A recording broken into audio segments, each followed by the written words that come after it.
Good afternoon, everyone. My name is Tanner Dutton, and I'm joined with my colleague Tan. We're here today to talk about a lot of the new things going on with the VZ-600i. As you guys know, the system is always changing. Our firmwares are always updating. So we have a lot of good information around both firmware and software in RiSCAN Pro updates to kind of deliver today. Tan, what's been one of your most, like you would say, favorite updates that we've recently had? Yeah, so I have a lot of favorites, but one of the favorite updates I like is the cameras, because for the first time, the 600i has an internal cameras. So I like that update quite a bit. Yeah, and I feel like today's conversation is mainly about cameras. So we're going to be talking a lot about the new HDR functionality of the 600i cameras, which is big. We're also going to be showing off some data and as well as functionality with the RICOH THETA camera, which integration is not new, but we finally have one in hand to do some testing with, and we've enjoyed the results, and as well as talk about applications for that camera. There's been, in the last update, there was some new imagery adjustment tools that were snuck into RiSCAN Pro, so we want to chat about those. And then as a bonus, we're going to talk about black and white targets. Yeah. Because that we're always refining that workflow.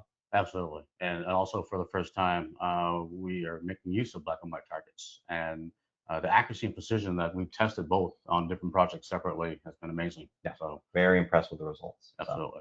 So. Yeah. But yeah, we'll go ahead and let's get into it then. Yeah, let's do it. So the first topic we're going to talk about real quick is the HDR settings on the 600i. So with some new firmware, we now have the ability to capture HDR imagery on the 600i. So this really needs to act as basically a walkthrough on setting up the HDR on the scanner itself, creating a scanner workflow, as well as capture some data and then working with it RiSCAN Pro. Yeah. Before we go into it, I will remind you that the scanner does have 3 internal cameras. One pointed up, horizontal, and bottom to cover 110 degrees. So really the first step here is to go into the workflow settings of the 600i itself, and you actually want to go into image acquisition. And what you want to change here is the ability to basically take imagery after the scan. So with HDR, we cannot capture imagery while we're scanning due to the exposure we need and also the ISO we need to do the HDR. So we actually need to create a customized workflow for capturing the data after the scan. So you'll notice I went to the workflow settings, and then I basically have a bunch of different settings here. First off would be, it's always automatically set to during on scan. I'm going to change this to where the image is going to be captured after the scan. Now there's 2 modes. There's auto and on. Auto, once it's done with this 25 seconds regular scan position, it will automatically then go into the image captures. You can set it to this after scan on, and it will you can manually then click. Applications for that, I guess, if you want to make sure you're out of the way, you physically have to touch the scanner to then capture the imagery. Yeah. But I also want to remind you that the during scan is the RIEGL is the only systems on the market that can do that, right? Yep. I mean, have you seen anything else that can capture images at the same time? No. Scan? No. Yeah. So. Yeah. So I set the workflows, and I go out and I save the workflow. Now I've already saved this workflow. As you see, I've saved it under the HDR settings. So I've already saved this workflow. Once that's ready, you're basically ready to jump into a project once you have your workflow saved. And you can make as many workflows you want, right? So with the same camera, you can create multiple workflows, one for indoor, one for outdoor, before or after acquisitions. So here I created a project. I'm running through this. It's the standard project acquisition for the 600i. I'm going to stop right here on the actual camera settings. This is where you need to change a few things. So the first thing you do is go to camera properties, and you want to go to the advanced section. And when you scroll down, you're going to notice a new tab has populated. That's called bracketing for HDR mode. So this is where you actually want to pick the settings you want for the actual HDR acquisition. So HDR, what it's doing is it's taking multiple exposures at the same frame, and then later on in the software, it's going to do an adjustment to the best exposure. So we have a couple options here: 1 step, 2 steps, 3 steps. All that's saying is that from the default exposure you set, it's going 1 above and 1 below. 2 steps is 2 above and 2 below, and then 3 is the same continued on. So you just want to understand your environment. So if you have a really dynamic environment of lighting, you have a lot of really bright overhead, you have a really dark floor, 3-step might be the way to go. But if you're in a standard room that the lighting is not that dynamic, More consistent. that's a good wording. One step or two step. The big difference between the three will be data size. Yep. So standard 600i image capture takes 36 images per position. One step increases that up into the 80s. Two steps into the hundreds, and three even more. So you don't want to be capturing more data than you need. So that's where the different settings and understanding how to use them, because you'll fill up that SD card pretty quickly. Yeah. If you don't know what you're doing. So you'll see here, I'm gonna basically go through and select the actual acquisition that I want. Example, we did do two-step. The camera will go through an initialization process. It's not really turning off, but it is just rebooting itself with those settings. Next, I'm going to go into basically changing the ISO equivalent exposure. So one of the things HDR allows us to do is actually capture a better exposure rate than we typically can. So if you see this here, the one of 357, while you're capturing imagery while scanning, you're actually limited to that exposure rate. HDR, because the images are being taken after the scan, allows us to go way faster with our actual shutter speed. So being able to adjust that is going to be huge when it comes to image quality and getting the most resolution out of our cameras. So you'll see here I set it to 1 through 60. And because we have such a high shutter speed, I can now run a much lower ISO.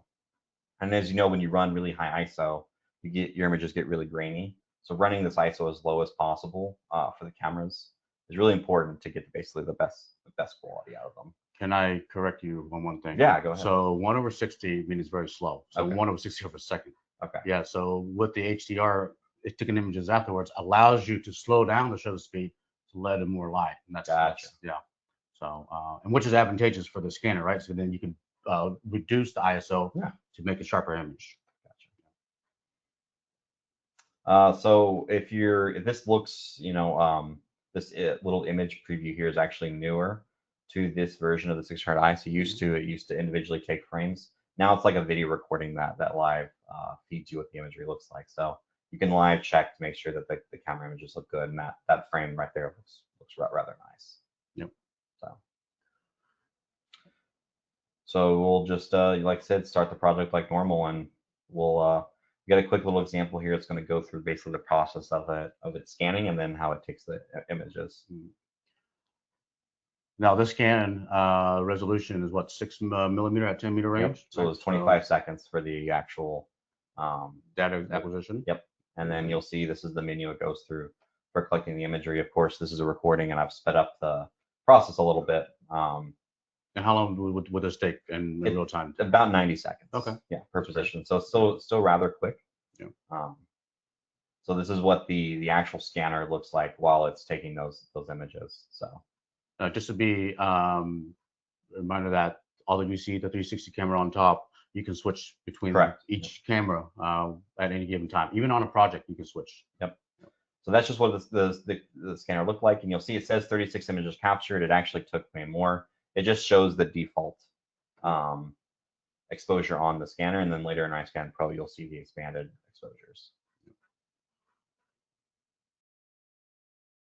Yeah, now this is inside of an office with a combination of natural lighting, a little bit of that, and also fluorescent lighting.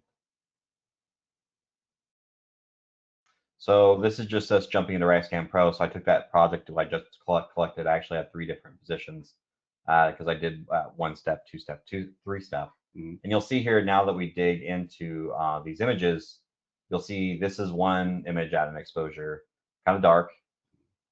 This is the same image, just at a little higher exposure. And then the third one will be kind of like blasted out white. So what RiSCAN Pro does is it takes each of those individual frames, and you're going to go create a panoramic, and it's going to actually create a nice image with the balancing between the two. Nice. So I just go to my scan positions folder. I hit create panoramic. This, you can keep all the settings default. I'm just going to run it through its normal tasks, and it's going to run. While that process is, Dan, I want to ask, like, what situations would you find yourself using the HDR versus using the regular image capture mode? Yeah, so the scanner can be used in many applications, right? But so we go from indoor to outdoor. On the HDR, I would use it more for indoor. Yeah, Right. I would use it more for when you have not so steady lighting. Right. When you have more dynamic lighting. And then for non-HD, outdoor everyday survey would be perfectly fine. I would never use this outdoors. Yeah. This is pretty much only for indoor, especially low lighting. It's where Exactly. we've seen the best, really the best results. Yep. So that's finished processing. So the panoramic images are saved inside RiSCAN Pro. In each scan position, it will take the panoramic and put them into the scan positions folder, and I'm about to show that. And what that allows you to do is then export your E57 or your RCP with that image out. I'm gonna pull up an image here, but we're gonna take a look at a better one of it actually in the JPEG and post. So this is the best way for me to at least check quality, is I just have them in their own folder, export it out. Now, although it takes a lot of images, when it does combine it, you work with one panel image, and that's all you need to export out. And you'll see this panoramic image, the quality is very sharp, the color is very good. Oh, wow. You see the resolution detail in there, very, very small objects. Yeah. That outlet and this light socket, I mean, that's really, really far away from the scanner itself, and you're still getting really, really good resolution on it. So the resolution of the camera is the color when you're using the full HDR mode is very excellent. Yeah. And this thing also has face blurring too as well, right? Of course, perfect. Yeah. So, do you have any other comments on the HDR cameras, or? Yeah, it's like I said, it's been the first attempt on the 600i or terrestrial scanner, and constant improvement. Right? So constantly improving. Yeah, and that's one of the things I've seen as well, because we went through one firmware that had only 2 options, and now we're in another firmware that has 3. So seeing us expand on that is quite exciting. Yeah, absolutely. Cool. All right, so the next topic I wanted to get into a little bit was the RICOH THETA integration. RICOH THETA has been available on the 600i for well over about 1.5 years, right? Yeah, I'm getting close to 2 years. And we've made improvements with the mounting structure, as well as just the general workflow with the camera. Here at RIEGL USA, we finally got one, and we've been doing a lot of testing with it, and I've been really impressed with the results so far. Me too. And the improvements that we made, the change that we made was actually the GPS, right? So the old RICOH first design mount did not have the GPS capability, so this one it does. So. Yep. So that's nice, because now you can still continue to do GPS acquisitions, outdoors, moving inside, and still have those coordinates locked. Of course, with always comes the question, I feel like, with our camera setup is, we have so many camera options. When do I apply which one? So this is just a quick chart and generally talking about the camera options. So you just saw the HDR mode on the internals. They do great HDR. They do great regular still images when outdoors. We have the Sony, which is a high megapixel, camera that does excellent quality. Where does a camera like the RICOH THETA fit into the lineup for RIEGL? Yeah, I think on digital twins, right, applications, BIM applications, indoor type places, great for that. Yeah. So this is just a quick chart. I mean, you all can pause the video and read it for yourself. We're mainly in this highlighting the actual quality checks of the RICOH THETA itself. So where does it fit in? Like Tan said, indoors is where it shines. It handles dynamic, because it's a pano fisheye lens. It handles the dynamic light better than any camera I've seen. That comes with the trade-off of a lower resolution. So if you're needing ultra high resolution scans for your project, this is not the camera. That solution would either be the HDR or the Sony. But if you're just looking for the best colorized point cloud and decent imagery throughout a building, this is probably the best camera for the job. Yeah. Plus the file size is much smaller, easier to handle, and move between different software platforms. Yeah, and one of the, I would say, other great advantages is the actual learning curve to the camera. So, which is 0, I think. Yeah, it's 0. You plug it in and you take pictures. With the internals and the Sony, I don't think the learning curve is high, but setting your exposure, and your ISO is important for those cameras. The RICOH THETA is not that. It's you plug the camera in and you go. And that's basically the entire gist of the camera. Now, question: can this camera do HDR as well? It does. It does have the ability to do HDR. I've done some testing with scanning with the HDR and without the HDR, and I've not seen a lot of benefit of having it on or off, other than an increased file size. That may not be a benefit. Yeah. So for this example, we didn't really need to get into RiSCAN Pro. Everything's the same in RiSCAN Pro, as you saw with the internals and the Sony. But I did want to at least show a couple examples of the panoramics. Yeah, for sure. I think the images is incredible. So one of the things that really comes off by this video is the color. Color just pops. The orange wall of our offices, they're popping. The color definition and everything is really, really nice. That trade-off, like I said, comes with the lower resolution, however. So you'll see when I zoom into those areas, the resolution is just a little bit lower. You know, we're not zooming into the light socket like we did earlier and see those really, really small details. But not every project calls for that, right? So having this camera in I would say your tool bag is a really important lesson. If I was given a task of just capturing a building fast, this is the camera I would run. Yeah, right? I agree. I agree. And you know, just like laser scanners, photogrammetry is the same thing. There's no one hardware for all, right? Yeah. And we see this is basically just a small little fly through the point cloud colorize with that camera. So just a really, really great, what I would call, you know, really high resolution color. So, Now, if you're RIEGL customers for already, and if you use the external camera, one of the things that we've always had to do was do the mounting adjustment. Mhm. That could take some time, right? Yeah. So I just want to remind you that with the internal cameras, you don't have to. Right. You just go straight to the polarization. Yep. And even the panorama images. even with the RICOH Theta, you still do a mounting adjustment as well. Yep. Okay. However, I will say with the 600, one of my favorite things we've done is the mounting calibration is no longer camera to scanner, it's camera to mount, which has been a lot better to get tighter resolutions. It's less space, as you know. So yeah. Cool. Right on. Yeah, let's move on to the next topic. Yeah. So another addition to our improvements is within the software, right? So what do we do with the images? We have more flexibility with images, which is always a need, I think, sometimes, right? Yeah, so this tool right here allows you to adjust the images, the single images or the panorama images. And you can control the brightness, the contrast, and the saturation. But more importantly, you can always revert back to its original. So if you just take a look at this video, you can see here we're moving the scale, the bar up and down or left to right, increases and decreases the brightness. And then you can circle through the scan position, the images, each scan position. So you can see here, each tile is an image. So if you were using the Sony, you would only see what, 6 or 7? Yep. Right. Yep. Exactly. And then with the panel, you see 1. Yep. Right. So. Yeah, so it's a great tool. I mean, we've all been there. We've forgotten to change a camera setting in an environment, you know. So having the ability to do this in post. Now that you've always had that option by taking the raw images out of something like the Sony and adjusting, and that's complicated. Yeah. This is integrated in the software. It's easy to use. You know, that just showed off. You know, in adjusting the individual positions, we can also adjust the full panoramics as well. Yep. So even if you created the panos and you're like, oh man, I see one that's a little dark, you can come here and brighten it up. Yeah. One of the big improvements that I've seen over the years is that the stitching of these images has improved tremendously. Incredible. It looks like one camera. Yeah, exactly. It looks like one smooth transition image. Yeah. So just in general, just talking about this tool and the adjustment of camera images, one of the ways this has saved me quite a bit. This is a great example. I was collecting an underpass, and it was a bright sunny day, but under the underpass it's very dark. So I was moving a lot in between the dark and the light, dark and light, dark and light. Something you can do with this tool is you can just bundle adjust certain scan positions. So if there's scan positions I know that were in those dark areas, I can go and just adjust those positions and leave the other ones alone out in the bright sun. Nice.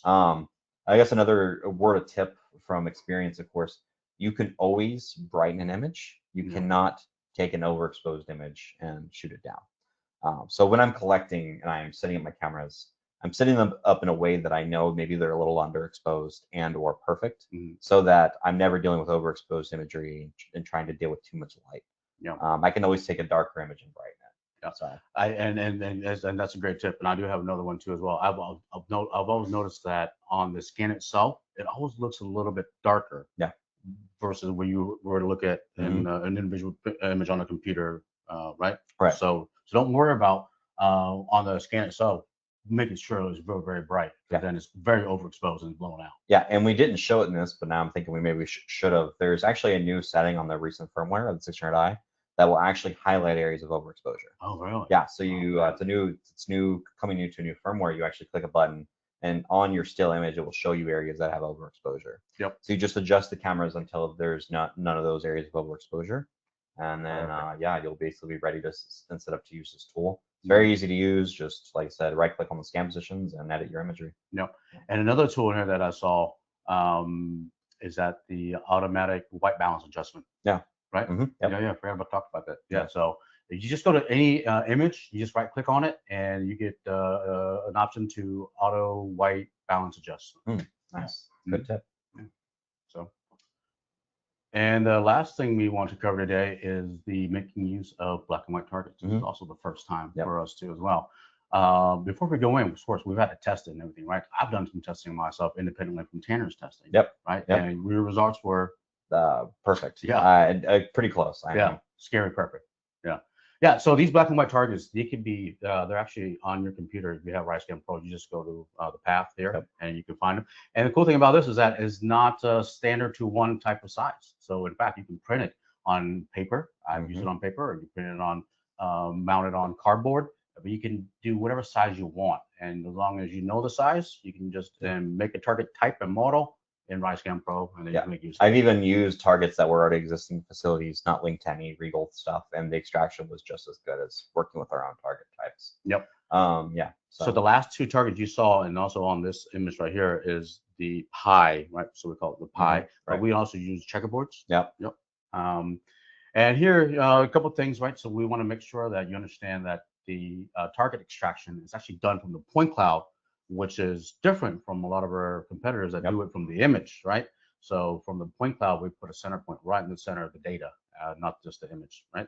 So in order to do that accurately and efficiently, we want to measure the reflectance value from the black area and also the white area, and just put those values inside the target information, the target attributes rather, so that it can then find the target center in the point cloud very easily. It's something here to note as well. I had someone actually ask me this question recently about this tool. And, if I have 100 targets on site, do I need to go measure the average of each 100 targets? The answer is no. I've measured one or two, done the average, and that average across the data set was able to extract every target. Same here. And if it's these softwares, right? The reflectance, although it is not dependent, but it is at certain angle. So the best way to capture these targets automatically is when you're near a target, just make sure the scanner is right in front of it, right, instead of to the side. Right. So that's going to be your best advice right there for the best success. Be right in front of the target. So something with this video we're showing now, this is something I put together. It's basically a walkthrough of how to use the tool. So if you're a user and you're watching this in post, you're like, how do I implement this? Just follow this video.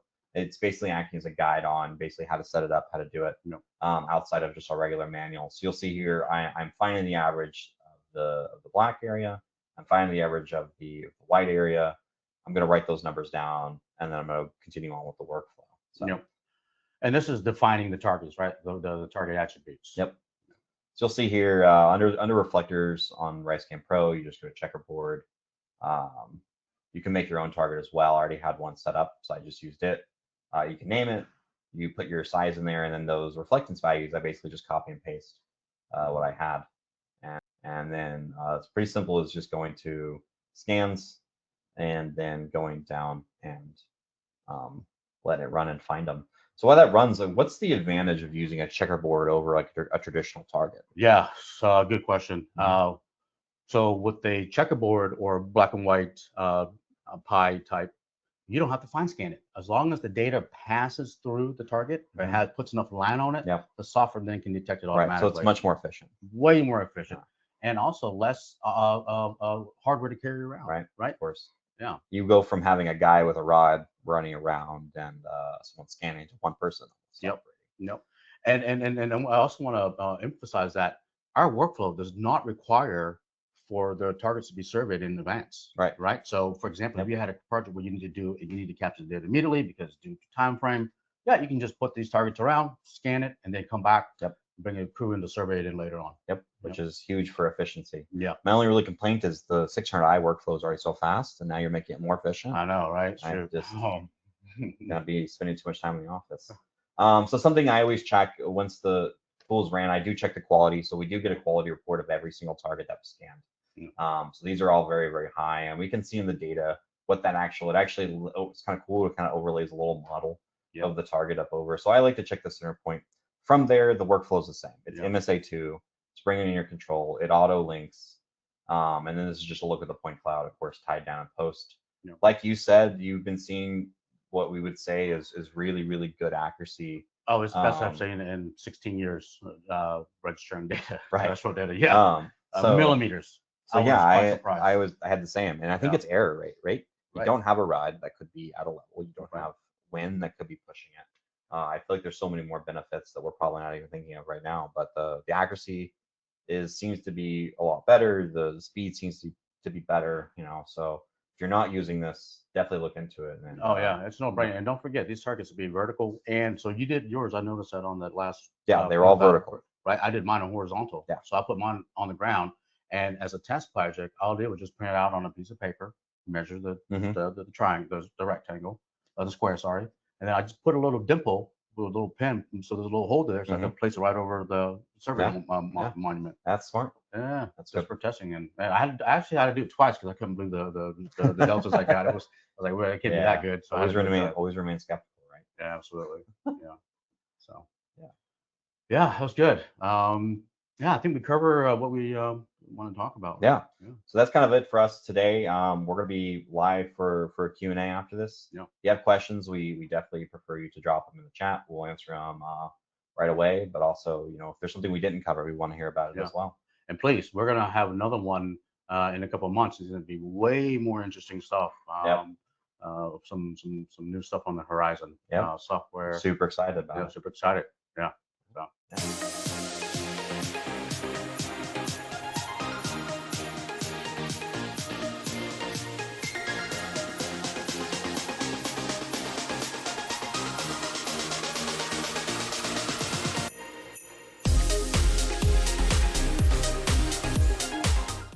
Let's see.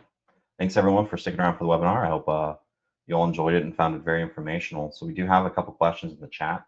We're going to start answering, and of course, start putting out some more questions if you guys have them. But first, apologize for the slow start. I had a little difficulty on the technical side. So. Yep, that happens. So the first question is about the VZ-600i and the auto isolation setting not being there versus the 400i. So basically the idea behind that is we were using the auto isolation from the DSLR camera that was attached to the 400i. That auto ISO setting is there on the Sony A7 camera integration. So right now there's not an auto ISO for the 600i, but Yeah, so historically, all of our terrestrial scanners have had external integration, and with that, we can make use of this camera setting, right? So the camera's feature, which offers auto ISO. So with the internal camera, there's no options for that at the moment. So maybe some development for the future. Yeah. Another question was about the banding effect with fluorescent lights. So if you've ever scanned indoors with the internal cameras, you will occasionally see like lines or bands throughout the camera. That's because the light is being handled at different cameras, different intervals. The question is that banding effect gone with the HDR cameras? And the answer is yes. You will never see any kind of banding with the camera's internal when running an HDR, whether the lighting is super light or super dark. That effect's pretty much gone with the HDR. Yeah, it suppresses pretty well. It doesn't, in my opinion, it doesn't eliminate it completely, but to visually, you won't be able to tell. Do you want to take that one? Yeah, we had a question for black and white targets. When is preferred to use a black and white target versus the retro reflective targets? Now, historically, we've always used retro reflective targets, which is the dedicated workflow and targets. But since the introduction of the black and white targets, I've tested myself, my colleagues tested, many of our customers tested and found very, very good results. So it's really up to the customer. But in my opinion, I would try to use the retro reflective target as much as possible because it does provide a better registration deltas, especially for survey control. So it's up to the user discretion, right? Yeah. My only thought process there, I guess, if it's a really linear transportation corridor, and from efficiency sake, you wouldn't get great point density on a flat target if that's all you had. So that's where I would use the standard rod and retroreflective target. Now, just get deeper into that, right? So you don't have to fine scan the targets versus the reflective targets where you do have to fine scan them. So it does take a little bit longer to do that. But with the black and white targets, if you know you're approaching one, just make sure you position the scanner directly in front of it, within 15, 20 feet of it.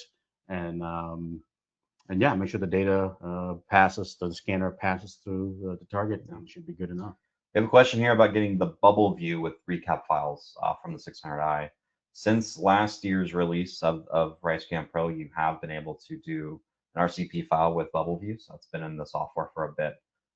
My only really recommendation is that process I showed before of creating the panoramic images. I would have the RiSCAN Pro create the panoramic images before I run the RCP export. I would have it create pre and then export the RCP, not try to do it all at once. And that's where I've had success using the RCP export. And also time too as well. It does significantly faster when you do create the panel images independently versus doing it through the export wizard. Mm-hmm. We have a fun comment that the RICOH THETA has been a game changer for their indoor scanning. We would agree. If you're doing a lot of indoor scanning, you should at least take a look at adding the RICOH THETA to your tool belt. Yeah, I think it's a no-brainer, especially if you're doing small, tight indoor areas, and it's a cheap solution in my opinion. Yeah, that's not too expensive. And the only, it's not really a downside. It's just making sure that you're getting out of the way of the camera. So that camera will take a scan or a image before it starts scanning, and then it will start rotating. So you have to kind of make sure that, because it's a fisheye lens, it's panoramic, it's going to catch the entire environment. You need to make sure you're out of the way for the picture. That's really the only downside of it. Yeah, and of course, if you know terrestrial scanners, where the tripod is, below the tripod, that's your blind spot, right? So yeah, you're just standing over the scanner all day, maybe. Just ducking underneath. Done that a few times. We had a question as well as someone looking to get the HDR settings installed on their 600i. So RIEGL is continuously putting out firmware updates for their scanners. So you will need to contact your local RIEGL support team to get the updated firmware if your scanner does not currently have the setting. And it's the best time to get a firmware update right now. If you haven't had one since you purchased the 600i a couple years ago, it is the best right now because it improves many improvements, particularly the HDR camera, but also the kinematic acquisition too as well. Yeah, the kinematics. Also, the other new thing with the firmware would be the on the map, the project map that you guys have probably all seen is now on board the scanner. Yep. So that's exciting. So yeah, definitely reach out for a new firmware if you haven't yet. Well, I think that's all the time we have for questions today. I want to thank everyone for joining me, and thank you, Tan, for joining me for the conversation. Thank you, Tanner. Yeah. Okay. Have a good day. Yep. Have a good day, everyone.